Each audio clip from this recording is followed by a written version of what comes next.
Ang dami nagbebenta ng camera na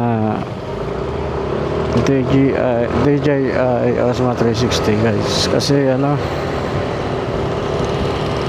na ano lang sila, na hype lang sila din sa mga pinapost kasi ang ganda ng camera eh, ang DJI Osmo 360. Kasi pag nakikita nila sa Facebook, sa YouTube, na-hype sila, ang ganda-ganda kasi yung transition ng video, yung pagka punta niya sa harap tapos punta sa likod, ang ganda-ganda tignan, wala ng cinematic ang dating. But ang problema lang is yun nga, na-hype sila. Pag nabibili na nila, pagdating ng reframing o editing, doon na sila ano doon na sila na-stress kasi ano, hindi ganun kadali mag-edit guys, sobra.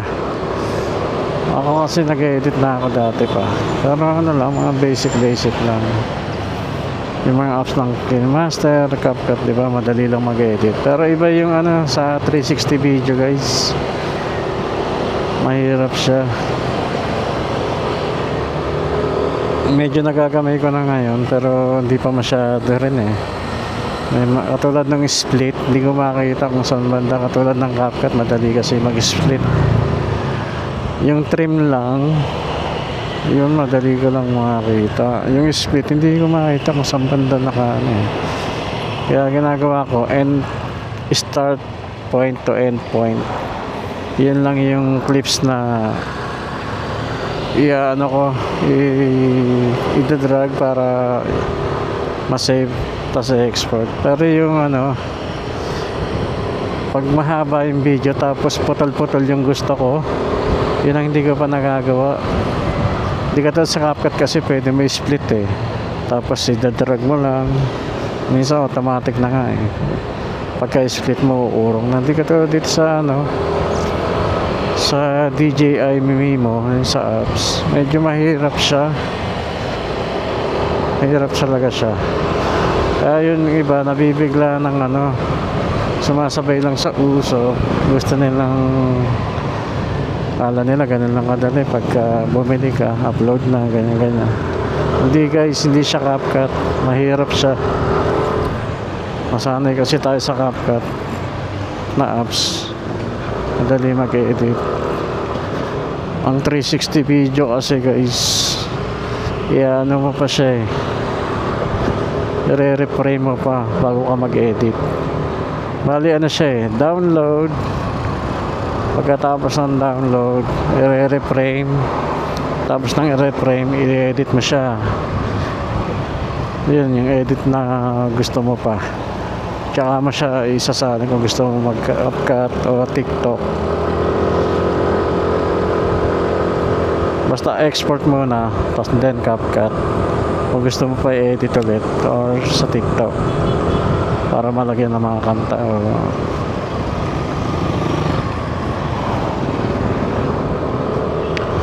kaya ngayon napapansin ko, ang dami nagpo-post sa ano, Facebook,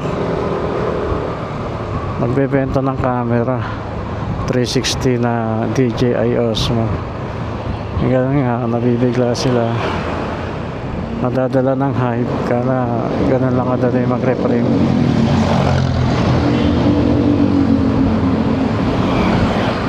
So yun guys, share ko lang yung mga experience natin.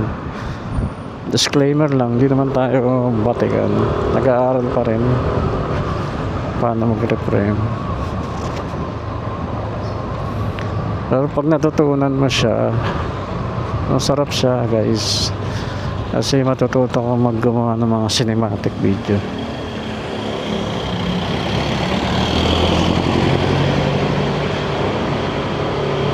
Ang problema lang kasi sa 360 video guys, hindi mo siya makakayanan, or wala pa ako nakikitang nagpo-post ng at least 30 minutes na naka 360 video. Doon ko lang nalaman guys, nung nagkaroon ako ng 360 video, kasi napakabigat ng ano niya pag in-upload mo siya, lalo na pagka umabot ka ng 4K resolution. Bigat masyado, tapos ang gagamitin mo lang cellphone. sa pag-edit. Nako, matagal. Yung mga 5 minutes medyo matagal na rin eh. Kaya pala pag may nagpa-post sa Facebook, parang ano lang sila, at least 5 minutes lang, matagal na nga eh. Siguro may nakita ako, wala pa masyadong nakita. Siguro di yata maabot ng 10 minutes eh. Pag 360 video guys tandaan nyo, iba yung bigat ng single lens ka sa naka 360 video. Kaya napakabigat kasi ng 360 video guys. Yan nga, dahil nga lahat nakukunan niya. Kaya pagdating sa web framing, ang taas ng hinihingi na yung gigabytes niya guys. So, lalo na pagka cellphone na kayo nag-edit. Pero alam ko sa lahat naman na nakabili ng 360 video, karamihan pa rin sa cellphone nag-edit eh. Yan lang din siguro, kailangan nyo rin ng maganda-gandang cellphone para sa pag-edit. Hindi lang kayo mag-i-invest sa camera, pati rin din sa cellphone na gagamitin nya. Ako ginagamit ko yung Poco F6 sa editing. Tama ba? Tama po ako F6. Then iPhone 15 Pro Max. Tapos bumili ako ng 1TB na SSD SanDisk, tsaka Samsung T7 Shield na 1TB 1TB din. Pang backup lang just in case na maubusan tayo ng memory. Tapos bumili ko ng Samsung na memory card 512 gigabytes. Actually ito na nga yung pinakamura eh. Pero yung presyo nya grabe din, mahal. So magkano bibili ka dito? 6,000 yata. Kasi yung SanDisk napakamahal.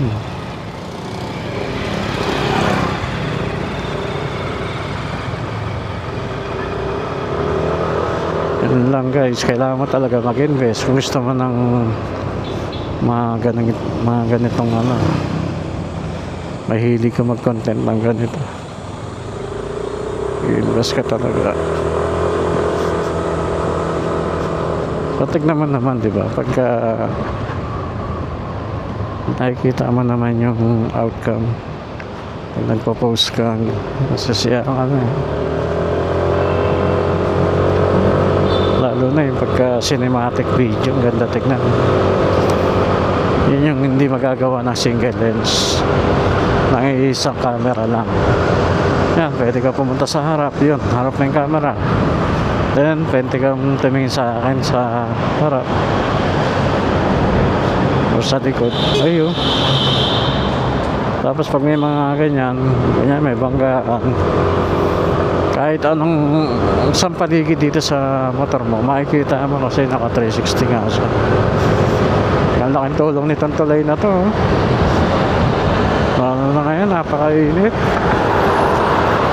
Ay, salamat sa bubong.